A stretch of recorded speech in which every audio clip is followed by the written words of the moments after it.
Golf's no different from hockey. Requires talent, self-discipline. Golf requires goofy pants and a fat ass. You should talk to my neighbor, the accountant, probably a great golfer, huge ass. How do you measure yourself with other golfers? By height. It's a very, very special honor. I'm Paula Kramer, and you're listening. Well, we're waiting. Hi, this is Martin Cove, a.k.a. John Kreese from Cobra Kai, and you're listening to Quiet Please. Let the word go out from here across the land. Let Daddy Noonan approve. Hi, boys. Nice day for golf, ain't it? Quiet, please. Oh, you got secrets, eh? Hey, this is Shooter McGavin. You're listening to the... Hey, you guys. Hey, we're trying to have a podcast over here. Indeed we are, Danny Noonan. Indeed we are. Alan DePew, once again with the Quiet Please Golf Podcast, and joining me as always on our virtual couch to bring you the latest on the golf world, men and women shaping it, is Mr. Don't Be That Guy, Andy Hydorn. Hello, gentlemen. PGA professional, teacher, author, everything golf, and a new 501c3. Can't wait to hear about that one, BE. Right. Good evening. And he's just simply pretty podcaster. That's all he is. Plain and simple. Hanging out in Miami where all the pretty guys are. Drinking old fashions in his hotel. Drinking old fashions. The one and only. Cheers. All right, so hey, lots going on in the golf world. We took a couple weeks. We were all on the road in different directions. I had a few challenges. Plumbing burst in my entire house. That was fun.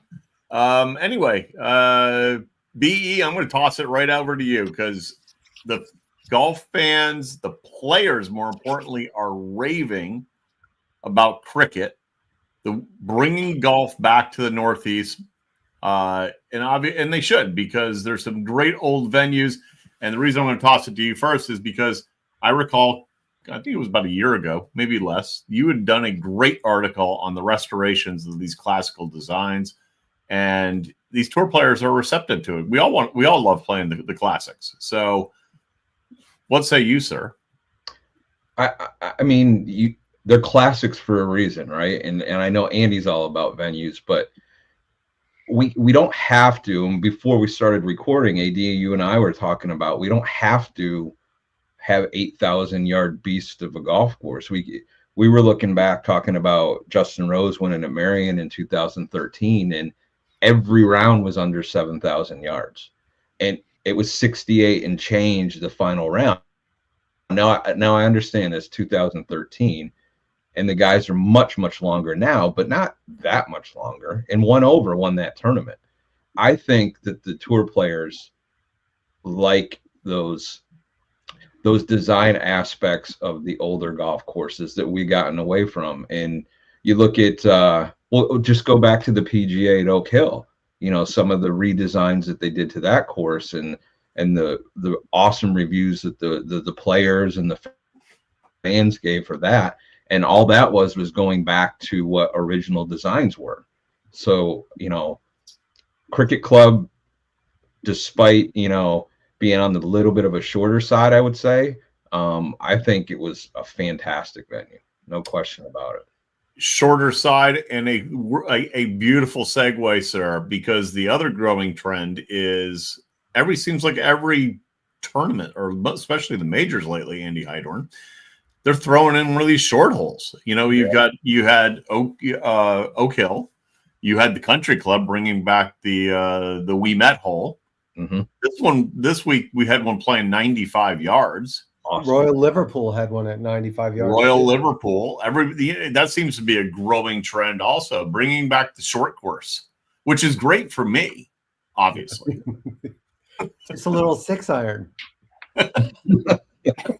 No, I love downwind. Yeah, I love those. That golden age of golf design to me is like 1910 to 1930.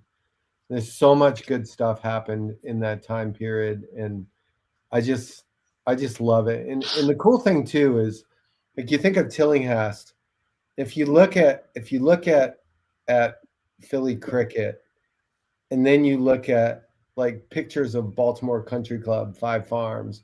Then you look at Wingfoot. Like it's a signature thing these guys have. You know, they definitely have their thing.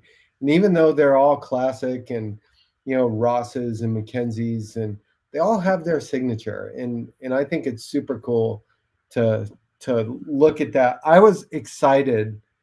I'm not a fan. We talked about this before. I'm not a fan of the elevated limited field events on the PGA Tour, but I was excited to watch golf this weekend because of Philly Country Club. Philly Cricket, sorry. Philly Cricket. Philly Country Club is also a great That's golf. also a good one. Well, yeah. and actually before we hit record, because we were waiting on the prettiest podcaster to get his hamburger after 45 minutes, we were chatting, BE and I, about the quantity of great classic venues in the Northeast. You mentioned Philadelphia Country Club. Chet Walsh, shout out to Mr. Chet Walsh there at Philadelphia. That's where I knew. That's where I met Chet the first time. Yeah, his golf pro was a guy named Tim DeBuffrey, who was there for years and years and years. And I remember meeting Tim and playing in pro-ams with Chet and Tim and me and my pro Rick Roundsville. I didn't know that's where the connection with Rick was, because I know him from another. I mean, Chet's brother actually just announced he's going to be retiring up at the Country Club. Yeah, what a great run he had up there. Yeah. But Philly Country Club, Marion, as BE mentioned. What's the other one? BE that Aronimink. Yeah, it's holding the PGA Championship. Huntington Valley, Rolling Green, like there's a ton of them that are just incredible. Saucon Valley, like all three Saucon Valley courses, Lehigh Country Club, Mazellum Springs. Like we're talking an endless list. Up to the other side of the river, Pine Valley. Yep. Yeah. Altastrawl. I mean, or if you head out west, you got the Rolling Rock Club. Few people realize how impressive that one is in Linganore with a national membership club, and obviously this little golf course called Oakmont. But I mean, there's Laurel Valley, Pittsburgh Field Club, like Fox Chapel. Like, and I think correct in saying that the players want to go back to that. I know I think that's probably the motivation in the back of the Blue Jackets wanting to go back to those venues for majors with rolling back the ball, which I think that's a little selfish in their move. But you don't have to be 7,000 yards unless Christian Ozamis is playing it, because he hits it that far. Not even close. Not anymore. What's your thoughts on it? Well, golf courses have gotten shorter over the years. Obviously, when you look at what Bryson's doing for the game, obviously with the distance and stuff. But I mean, for me, I love the difficult par threes. Yeah, I know there's one this week, obviously at Quail Hollow. I think it's playing 223. I want to say tipped out. That's with water on the left. You can't. I mean, obviously you're missing 17. Is that? I think it's 17. Yeah, it's just like those are the holes that I love. How about the one love. next week that's playing 280? Even better. Like next month at Oakmont. Yeah. I mean, for me, par threes are so unique because you can put them however you want them. Meaning you can make them 95 yards, like we've talked about, or you can make them 280. I think it's still going to test everybody's ability to. Obviously, it's not guaranteed to make a birdie on 95 yards. Still got to hit a shot. Same thing goes for 223 or 280. If you look at that hole at Philly Cricket this weekend, on Sunday they had the pin front right, and there's a fall off in front, a fall off on the side, and I don't care if it's 95 yards. That's a hard shot. Just ask Rory. Yeah. Yeah. You're standing over that. What did Rory do? I didn't see. I've just had flashbacks to Augusta 13. Oh. Yeah, but Lowry bogeyed that, right? Didn't he bogey that on Sunday or no? It was the longer one he bogeyed. Yeah. He hit it long and left on the 230 yarder. Well, even the short par fours, they tend to bite guys in the ass too. That's what's great about those golf courses, though. They give you, and not just this contrived drivable par four thing that everybody designs now. They literally have some old short par fours that weren't made to be drivable, but can potentially be drivable. It's just such a cool experience. Well, they had the 300. What was it? Playing like 388, and Rory bombs it out there, or it's playing 400, and he bombs at 388 or something. I remember 388 seems to ring a bell, but I mean, his presser early in the week, he goes, "These old classics." He goes, "Clearly, it's just stand up there and hit driver as hard as you can and go find it." Yeah. Which I said to BE, the weather up here in the Northeast, and specifically Philly, we've gotten rain. But it's been cooler. It's been a cooler spring. We really never got that warm day. If I had to guess, I'd say cricket probably wanted the rough maybe half to an inch longer. Challenge them a little bit more. Yeah. Well, I can say with Quail this week too, being because I mean Charlotte's now home for me, so it rained all day today, and it's going to rain a little bit tomorrow. Wednesday, Thursday looks fine. Friday, Saturday is going to look perfect. So I think if the golf course doesn't soak in time before Thursday, it's really going to favor the long hitters. Your Brysons, your Rorys of the world, Brooks, Koepkas. Obviously you still have to put the ball in the hole, but I think having that advantage, especially on par fives, I mean, coming into it, even par fours on some of these, it's going to play a huge advantage for long hitters, especially if they can put it in the fairways. And I mean, when I say rain, it was a torrential downpour. I was going to say, what I saw in Charlotte was not rain. I mean, that was like Noah. It was a torrential downpour. And yeah. I mean, kudos to my flight being delayed by X amount of hours. So, yes, it was awful. It's an everyday event in Newark anymore. Amen to that. Did you guys see Hideki out there still putting, though, and it was just up a river on the putting green? He wants. I love it, but like I just don't understand it. The green's underwater, so I don't understand why you're going out there. Your stroke's fine. It's not going to make a difference. I saw this thing this week on Hideki and changing putters. Anybody else see that? No. Like in a 6-week period or a 4-week period, he went through like 25 putters. It was crazy. Sounds like me. Like they showed all the Bettinardis and the Camerons and the Odysseys, and like he had like 5 new putters this week. He had 4 new ones. It was unbelievable. Can you imagine being that like unsure of what you want in your hands? I mean, sounds like me. I used to change putters every season if I didn't putt well. Every season, dude. I'm not kidding. He changed 30 times in 4 weeks. Dude, that's a little different than every season. AD, you got to put your phone number up on the screen so Hideki can give you a call. Yeah, Hideki, you know what? Hideki's got me. We DM each other every once in a while, chat. That a boy. I love the energy. Son number one. I'll tell you what. Son number one, like Christian, he was texting me earlier this week, going, "I legit can't make anything from 5 feet. I think it's driving me crazy." Et cetera. I gave him a few hints at what you could do, what I do at least, works for me. And I guess he swung into some golf shop and tried, we'll give Bill Pressey a plug, tried to lap. And all I got was, these things should be a cheat code. I love son number one, like my own brother. He's awful at putting. Nothing will make it better. And he's just like myself. It's not a genetic thing. It's not a genetic thing. It's not a genetic thing at all. If it was a genetic thing, then Alan would have.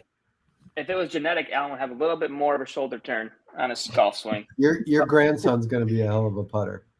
Yes. Yeah. He's going without pro. question. You have no idea. He's got Alan for the putting. He'll go with Andrew for the driving, and I'll teach him on the irons. He's your godson, so I mean, that's a fact. So he'll be the best iron player in the world. No, that's do you think there's other ones in the Northeast? Let's try to bring this back on plane here. Are there other ones? Not swing plane, which we're going to talk about in a minute. Is there other ones in the Northeast that you think they ought to take an event to? And I'm not talking the wish list. Everybody talks about like Friar's Head or all things like that. But that was anything. There's a bunch out on Long Island that would be great to get him out there. But it's those original. The original, I think it was 6 clubs which would expand out into Chicago. Maybe it was more than 6, but the original of the USGA, that's the circuit that they should in the Northeast. So what, you guys help me out on that. What was it? It was Oakmont, the Country Club, Chicago Golf Club, Newport. Yep. Was the Country Club one of those? Yep, I said that. So that's 4. Marion? That might have been later. Well, you keep it moving. I'm going to look this up. But yeah, there's a ton of courses, AD. And then you get up where Andy's stomping ground is, and Bobby B's in Massachusetts. There's just so many good golf courses. And even where Christian grew up and played college golf, there's a lot of good courses, like in Buffalo, the Buffalo Country Club, right? Buffalo Country Club, great track. Buffalo Country Club. Well, I'm also going to say, Niagara Falls Country Club every year hosts the big amateur. Then Oak Hill, Locust Hill. I mean, Irondequoit, right? I mean, you can also put Turning Stone up there. Tiger used to come out to Syracuse all the time with No to Big A's tournament, Atunio golf course up in Syracuse. Yeah, but that's not a classic, right? Well, it held a PGA Tour event back in the day. I mean, it's Tiger got used to come up here all the time and play it. That's a good point, though, Andy. A lot of your more modern courses, like the courses at Turning Stone, they rip off a lot of the Rayners and the Tillinghast, and just the design aspects of all of them. And I think for the most part, I could be wrong, but I think it's the green complexes and how they design them play and how the bunkering is and the elevation, and that's really the signature for a lot of those guys. Well, I think they need. I think they need to put Philly back on the rotation for a regular stop, because everybody was going out for cheesesteaks. Cole Noss was actually put it out there. He goes, "Okay, fans, where do I go?" I threw something out to him. I don't know if he went to McGillen's Pub. He never responded back, but he did go to the Saloon. Shout out to the Saloon Steakhouse in Old City, and raved about it. So we Philly fans are good. There's no snow to throw at you this time of year. Yeah, definitely not greasing the light poles. I think when it comes down to like venues, especially for majors, unfortunately, it has to fit the logistics model too, because a lot of these great golf courses can never have one for those specific reasons. Marion was a struggle because they used the range at Marion West. They used the golf course in Marion West to be the range, I believe, and the range at Marion to be parking and USGA tent villages and stuff like that. So I think, unfortunately, in a lot of cases, the logistical part of hosting these championships is, unfortunately, too big a piece of the puzzle. Yeah, when I went to the Ryder Cup at Medina, we were miles away at a mall or something. We were getting bussed into the golf course, which is typical for a lot of these.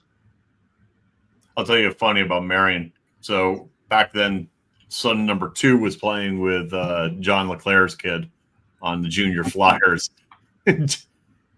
John went to Europe for like 2 weeks, rented his house out to one of the tour players, and there you go. There you have it.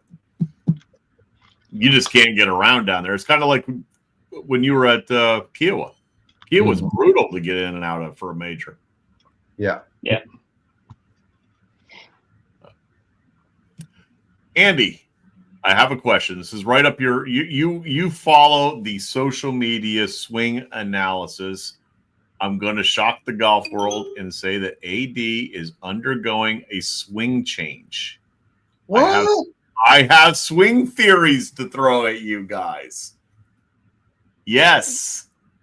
And I want to debate it before we go on to Quail Hollow. I am experimenting with the stack and tilt.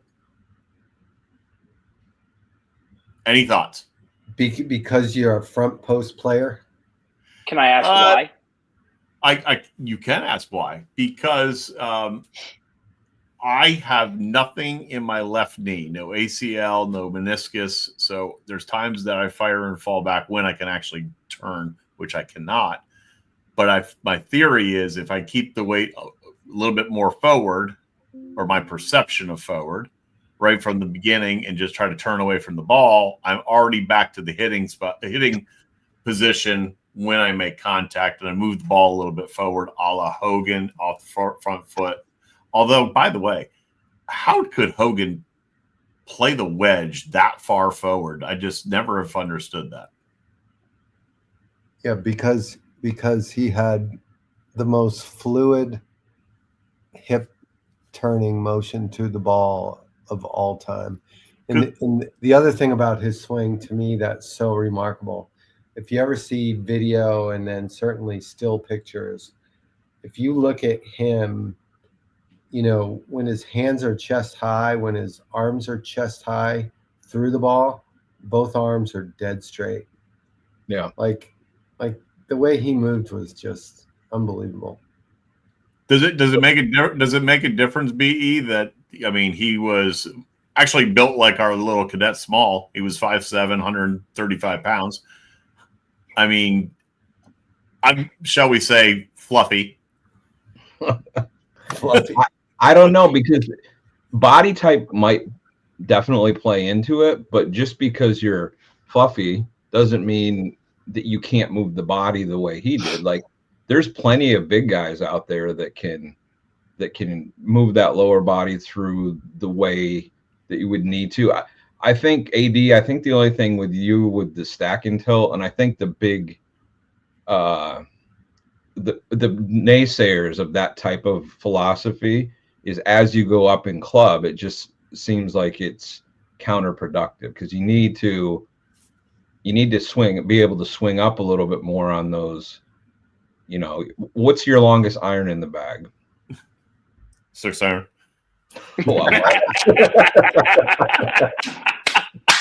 Okay. But I don't know. How long have you been experimenting with it? Got it. About a week and a half. Okay. Well, tell us what's going on. Honestly?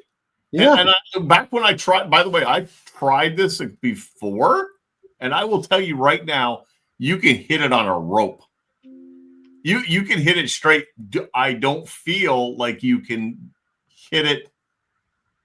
I may not be hitting it far, but hell, I don't hit it far anymore. So, I mean, hitting it straight, and it's so refreshing to actually to get through a ball and finish on your left side. Again, and I'm going to for the Hogan purist out there, please don't come after me. If you look at Hogan, and I'm a huge Hogan guy, obviously, behind me, Hogan flares the left foot. My perception is it looks like he has a little bit weight on. I always was that guy that loaded my back right knee. And I'm going to even try to do this. And I try to turn away from it and just turn around the back. I actually feel by moving the weight forward and not worrying about whether I could get back there or not, and just left arm, just turn away from the ball, I can get back to it. Andy ripped my swing apart. No, I look, I'm going to go to, and Brendan knows who these people are, but Mike Adams and Terry Rolls, and, you know, there's some other guys involved in this. Bioswing Dynamics, right?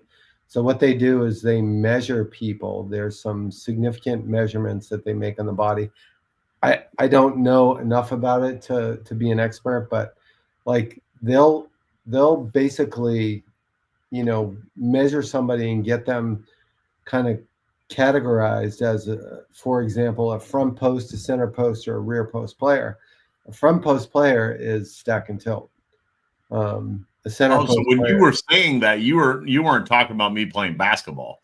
No. It's a bioswing dynamics term, and it's called being a front post player, and you turn around that front leg. And so for the right people, and you may be one of those people, in their determination, that's what's good for you. And that's probably how your body moves best, and maybe why you're getting good results. Well, moves best at this juncture in your life, because BE, as a teacher of people, I mean, and Tiger proved it. You constantly, you're constantly reinventing yourself, right?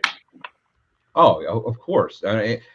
His swing changes in the past when he was more of the Tiger that we remember. Sometimes I question that, but now the swing changes he's done more recently because of injury and because of his inability to move the body the way he used to. He's still strong as hell, but there's injuries that he's never going to be able to swing the way he used to swing. So to Andy's point, look, you need to get into that left side. And there's some people that just are not able to get into that left side soon enough to be the type of ball striker as you come into the ball that you need to be, the efficiency that you need to be.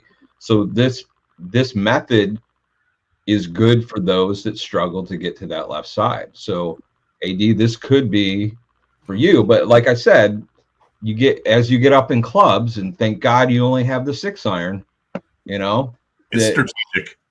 It gets a little bit dicey. I will tell you though, and it does, because the driver, when it works, it's good. When it doesn't, no bueno. But to Brendan's point, like the longer the clubs get in a front post golf swing, like you have to start to level out before you get to the ball. So ball position being forward, like you said, Alan's probably what the doctor ordered when it comes to your longer clubs, certainly your driver. You need to really make sure that you got it up far enough where you can, level that swing out and start to be swinging more on the up. Christian, you're staying quiet. I'm just leaving it to the experts, because I'd burn you too much on your swing if I was talking more. Wow, really? Not your putting stroke, though. Your putting stroke's phenomenal. I can tell you your putting stroke's probably better than Phil Mickelson's right now. So. Oh, hey, have we chatted with each other since Phil? Let's get off on golf swing. Have we chatted? Or actually, let's ask one more question before we get off on golf swing. What is the best way? B, we'll throw it to you, teacher of people. What is the best way if somebody wants to start breaking down and rebuilding their swing? And we probably don't have enough time to cover it in just this show alone. Andy's already shaking his head. That's not a good sign for me. What do they need to do? Well, they need to, I think one of the first things people should do, and it doesn't get brought up as often as I think it should, is they need to go do like a TPI assessment or something and see how their body works. And then you build something around that. And there's too many teachers that kind of have one gear and one way that they go and try to fit everybody into that. And it just doesn't work. And then the second layer of that is you need to really, really hit home with posture, grip, alignment. And my kids that I teach, they hate that I harp on that all the time. But just all you got to do is look at Scotty, and he's always doing this, when he's practicing, checking where his hands are, or all the guys on the practice range all have alignment sticks down. If it matters to those guys, and they're the ones that are the best players in the world, you can't, as an amateur, poo-poo on, alignment and your posture and how you hold the club. So that's my advice. Get an assessment on how your body works, adapt to that, and then really focus on fundamentals. But stick to it. That's the other, you have to stay consistent with it. When I was growing up, going through junior golf, I went through numerous coaches. And then I looked at myself and I told my parents, and I was like, I want one coach. And he's been my coach now for the last 20, probably 15 years now. I mean, he's like a father to me, basically, like a big brother. I talk to him all the time. Like it's just staying consistent with it and like telling yourself that you're going to do it. That's the biggest thing. These PGA professionals are so talented and smart, and if they tell you to do something and you really want to take golf seriously, you got to stay committed to it. Andy, anything to add? Yeah, I mean, like you talk about like the perfect method or the model. There isn't one, and I think to Brendan's point, when your body has, strengths and weaknesses and limitations, every golf swing is full of things that match up, right? Like if you do one thing, you have to have that matchup action to offset it to make it work. Nobody does everything perfectly. Nobody does. So you need to be able to find the things that match up for you so that you can deliver the club to the ball. I think the idea of a perfect method or a perfect swing is a unicorn. Well, looking at the game today. What? No swing's perfect. Look at the game today. No swing is perfect. You look at Justin Rose's swing, and that swing, arguably, him and Adam Scott might be one of the best ever. But right? Justin Rose swings his arms way up in the air, up over his head. Right. So he has to match up. It looks great. He has to match up his downswing to make that work. You're 100% correct. Then you look at Scotty, obviously, with his footwork. And then you looked at Jordan Spieth before, and he was doing his thing with whatever he was doing, right? It's just like it doesn't matter how you swing the club. Look at Ricky Fowler. At the end of the day, 100%. Yeah. That's the beauty of the sport, is that it doesn't matter how you swing the club. It doesn't matter how it looks. So you're not teaching. We didn't talk about Myrtle Beach, but you're not teaching Ryan Fox's golf swing to someone nowadays. But that's a great example. Makes it work. There's another coach I follow online that teaches William McGirt. Yep. And if you saw that guy swing, McGirt actually played Eagle Ridge last year. You'd be like, how much money does he have in his wallet? Nothing. Here's a question, and this is more for kind of BE. So if you have a junior golfer that comes up and they're so comfortable in their own swing, let's say it's not fundamentals A to B how it should be, how do you adjust to that as a coach, right, or a teacher, to say, hey, I'm very comfortable in this swing, I know you want to take me to this swing, can we stay on this path or meet in the middle? How do you juggle that as a teacher? I have those discussions with them, and to what Andy's point, if someone favors a strong right hand and they want to hit a fade, well, we have to make some adjustments, And so there's, like Andy said, there's matchups that'll work. You can have that strong right hand if you want to turn the ball over and hit a draw. But if you're trying to get more reliable and hit a little bit of a cut, we're going to have to go a different direction. I'm big on the matchup between backswing and downswing and getting that shape to kind of match up with what the ball flight is that the players want to hit. But I also have to have that discussion with them on since they're competitive kids, what will stand up better in pressure situations. And I'm always trying to get them to, if they like the draw, I'm fine with that, but learning how to control that face a little bit more through impact. And a draw gets really, really dicey when you're under pressure. And you get a little quick and the heart starts beating a little bit faster. So, I don't have a method. I just have a conversation, I think, with the kids on what's the best course of action for what is more natural for them and what they want is the result of the shots. Now, is that your preferred shot shape? Is a fade? That's it's mine. To each their own. I mean, true. I used to hit a draw and I couldn't pass a PAT when I drew the ball. And then when I learned to hit a fade, I finally passed my PAT because I kept it in play and I hit a lot more greens. I feel that. Yeah. I might have had to club up a little bit, but that doesn't matter. You got to put the ego aside. And if you're hitting greens, you're hitting greens, So yeah. So there again, it's to each their own. What works for them. I agree. It's a fade all day for me. I love it. Love the way it looks. Can't hit it. Yep. I mean, I can hit a draw, but just choose not to. Andy is definitely a drawer of the golf ball. I can just tell. You know what? Honestly, I hit a lot more draws than I do fades, but I know my big draw. When I make a good swing, like a swing that feels great, that I know it doesn't draw. It's rare when I hit a good swing that draws. Yeah. Usually my draws are saves, flips, but I do that more often than make a good swing. So it's funny when you play with Alan DePew. He doesn't hit a draw or a fade. He just hits it dead straight down the middle of the fairway with his driver. It's because of that shoulder turn. He goes back halfway, so it's kind of hard. It's kind of hard not to hit it straight. Well, there's some truth in that. My swing speed has diminished so much that I can't help but go straight as long as the club head rides back to where it's supposed to be.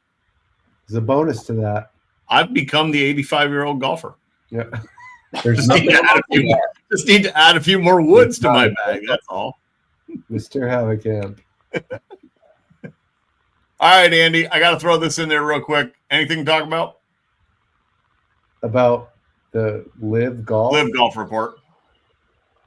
God, I'm going to make one just comment that, it just seems like they're dying a slow death, right? And I know they're not dying. I know that the PIF has now invested over $5 billion. Yep. So crazy. In live golf. So anybody who didn't have unlimited, and unlimited is a not really a fair word, but deep resources, this would have never got even close to this before having the lights turned off. So it's just they just continue to bleed money, and more time goes by, less and less people care about it. Here's a question and foreshadow a little look ahead to Charlotte. Does DJ deserve to get into the field this week? Absolutely not. Absolutely not. BE? I'm torn. I mean, there's still people that want to see him, but see him when he's playing well, which he's not. So What has he done to deserve an invite? I'll put it that way. Yeah, Rephrase the question. What has he done? Nothing. He hasn't played well at all. I didn't mean to cut you off, BE, but I was just saying, what? I mean, Andy's leading in. No, I just think, and we've talked about this before. Live was perfect for him because he doesn't give a shit about golf. No, he never will. He gives way too much care to the other things that he likes to do in life, which is fine. But golf is not high on that list for him anymore. He cashed out. The only golfers that are relevant of actually making it to Charlotte this week are obviously Bryson, and I'm not even going to say Brooks anymore. I mean, you're going to have to say Phil because Phil won. He's the defending champion, so he kind of deserves to be there. No, you have to say Brooks. Brooks cares still. Brooks cares. Bryson, Brooks, and Joaquin are probably the only three that. Neiman absolutely is in the conversation. I would say nobody else outside of that, and I'm saying Phil too because he won at Kiowa, obviously. But I mean, here's a bold statement for you. I bet you Scotty wins 5 more times before Phil wins one live event. Yeah, what a jackass comment that was by Phil, huh? Yeah, that one's not going to age very well. How about that's our "Don't be that guy" for the week. There you go. Well, here let's go right there. Don't be that guy, Andy. Yeah, Phil. For those of you that don't know, Phil tweeted that, or what do you call it? X'd. I don't even know what to call it. Phil posted on X that Scotty would not win. It's like a month and a half ago, this year before the Ryder Cup. Yeah, bold. And which I think he's played 45 events now on live, and he's never won a single event. He sniffed third, which is sad. Okay, sniff third. And it has nothing to do with Phil. It has everything to do with Phil being a jackass and trying to throw darts at the best player in the world. It's like, sorry. Just to go back to live for a second. I rattled off 3 names. You guys seem to agree with them. We didn't even mention John Rahm. Yeah, because he's been irrelevant since he's been there. But everybody has. But Rahm. Maybe he's the don't be that guy. He's still in conversations. He's still in conversations with some of the sports writers are talking about. I don't know. Until he proves it like Bryson and Brooks has. Patrick Reed deserves to be in that conversation too. What? I just think he's good at Augusta, and that's it. I agree. That may be true as well. I guarantee you he misses the cut. I guarantee you half of them miss the cut this week at Quail. And trust me, I'll be on the grounds Friday. Well, let's talk. Let's look ahead to that because we're winding down a little bit here. Let's look ahead to Quail. Who do you have? What do you think is going to be the? Is it going to be the weather? Is the weather going to be the winner? Is it going to be the golf course? Andy, why don't you lead us? Well, events and venues. Events and venues, and I have to pick Rory because of course you do. That's just who I am. Good pick. And honestly, like now that he's got the white elephant or the elephant off his back, I don't know why it's white, but it's green. He's got the elephant off his back, like and freed up. Like he loves Quail Hollow. He plays great at Quail Hollow. So I think Scotty is also like a great pick this week too. So I know it's really going out on a limb to say Rory and Scotty, but I think it's going to be one of those two. Christian, I'm going to say, just from a pure standpoint of a golf, I would love to see Jordan Spieth win this week to complete that Grand Slam. We see back-to-back Grand Slams. I don't think it'll happen. From a golf fan, I would love to see it. I think a sneaky person to watch this week is Ludwig Åberg. He bombs the ball. He can play with anybody. He's been knocking on the door in major championships. I think he could easily win this week. I don't think Rory's going to win. No offense, Andy. I just think he's going to have a Masters hangover. Oh, offense taken. I know he loves Quail, and I know he's a huge favorite going into this event. Him and Scotty both, but I think as a sneaky pick for me, it's got to be Ludwig. Well, I'm a big fan of Ludwig, but he has literally been, he's been playing horrible this year, actually, other than his run at Augusta. BE, who you got? So cheap plug here. On primeputt.com, go to their blog. I have a deep dive that just posted on talking about the venue, talking about the weather forecast for the week. But obviously, I talk about Rory and Scotty, head and shoulders the favorites. However, when you look at venues and horses for courses, you got to throw JT in there, and you got to even put Wyndham Clark in there because that's where he really started to get momentum. He won there, and then he won the U.S. Open shortly after that. So, he hasn't been playing the greatest, but he could be someone horses for courses. I'd also look at Shane Lowry. He's been trending all year. And then you can't look past Sepp Straka because he just really played well this week. And he's always you can go back several years in terms of strokes gained in strokes gained approach and greens hit, and he's always up there in the top 10. So those are some of the guys I'm looking at. My emotional pick is Jordan because I want to see him complete the career Grand Slam. He had momentum up until last week. That 62 he shot when on Sunday when Scotty just routed the whole field. Jordan was starting to really show some form, and he hasn't been that bad this year either. So I agree. I'm not going to. You've named everybody that I think is going to be there. Other than I'm going to throw one more in. The possibility that Bryson is near the top again. I was just about to say we have not said that name once. Yep. He's got. What about Brooks? No, don't feel. This not golf feeling. course favors hitters that hit the ball very far. I'm just not feeling it. I'm not feeling it, Christian. I'm not feeling it. I love the JT pick. I think JT's been knocking on the door. He's been playing well this year. I think he's a sneaky pick to win. I would love to see it. The only person I think that's going to just be irrelevant this week is Phil Mickelson. He's going to miss the cut by 20 shots.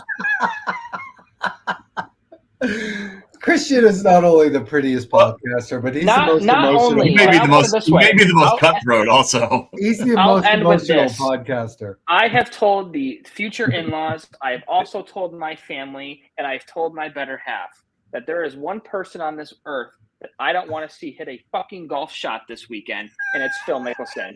You guys can go. I was just about to say that anybody that's out there in the crowds, you will see the prettiest podcaster roaming the grounds of Quail Hollow this weekend. Yeah, I'll be wearing a pink shirt if anybody's wondering. A pink shirt, probably navy blue paint. Matter of fact, shorts, I challenge 90. anybody that's there to find you and take a pic with you. A little social media pic. That would be awesome. I'll even buy. I'll buy. You know I'll buy what? a drink. We should do that. Anybody that finds I'll put a prize up. Brendan's going to put a prize up. Anybody that finds you gets a prize. 24 Strixon, their premium, the Z Star or Z, whatever you want. I got them in the divides with the yellow and white. Whatever you want, I'll send 24 to you. I love that. That is random pictures with the prettiest podcaster. I will be there Friday morning around 10 o'clock. I'll probably be there till about 4, 5-ish, depending on how the drinks are flowing, depending on how the day's going. It's going to be 90 degrees and sunny. So we'll see how that goes. But I'll have a better day than Phil. That's all I got to say. Is that your final thought? Christian, is that your final thought? Yeah. I'm going to end it there. I'm going to have a way better day than Phil and a better weekend. I'm going to go to Andy next. He's got a special one, and then we'll go to BE to come back to Andy. So, Andy, what you got? Okay, I'm going to throw – we missed our trivia question this week. I'm going to throw it out really simple and fast. Who's got the most wins all time on the Hogan/web.com/Nike/Corn Ferry Tour and every other name they had? Who's got the most wins of all time? This question is courtesy of our friend of the show, Mike Padilla, by the way. Wow. There you go. BE, final thought.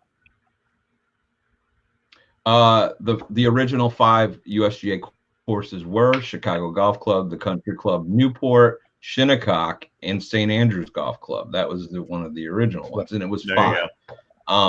Super excited about the PGA Championship this week. I haven't been this excited about like a horse race.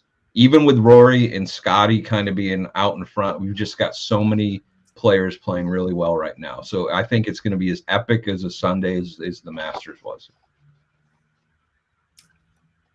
Andy, I'm going to save you for last. You're going to get to wrap it up. But I have 2 real quick. One is our friend Shuda, Christopher McDowell, posted something on his – we are like less than 90 days for Happy Gilmore too. I'm jacked because I've met him a couple of times and he's a good dude. He's the kind of guy you want to hang out with and just have a couple of drinks. And then you got there's one going on social. I will share it to Quiet Please's X account. I almost said Twitter. Did you guys see the dude in the pond? And his guys are filming it, and he's like 30 yards off the green, doesn't ground his club, so it's a legit shot. Plays it out of the pond, jars it. No. Nope. Didn't see that. You're allowed to ground your club now, by the way, Alan. Oh, well, I don't. I follow the I'm old school. Yeah. Andy, what's your trivia and what's your final thought? Well, my final thought first, I'll say is, in this day and age of all the bombers on the PGA Tour, Sepp Straka is 137th. Even though he's a big hulking dude, he's 137th on the PGA Tour in driving distance. But the fact is, he flushes it, he hits it in play, and he's a great iron player. So it's not all about the guys that hit it forever, right? And trivia question answer is anybody have any thoughts, guesses? I would have no idea. I'm going to say Jeff. I was going to say that. God damn. Jason Gore. I was going to ask if it's before my time. Yep. Yeah, were you born? Wait, who's Jason Gore? Oh my goodness. And on that note, until next week.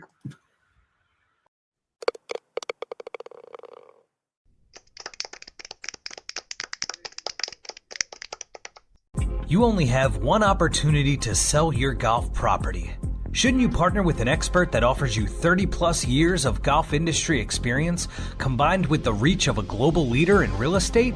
Colliers International Golf Brokerage and Advisory Services understands your unique business needs.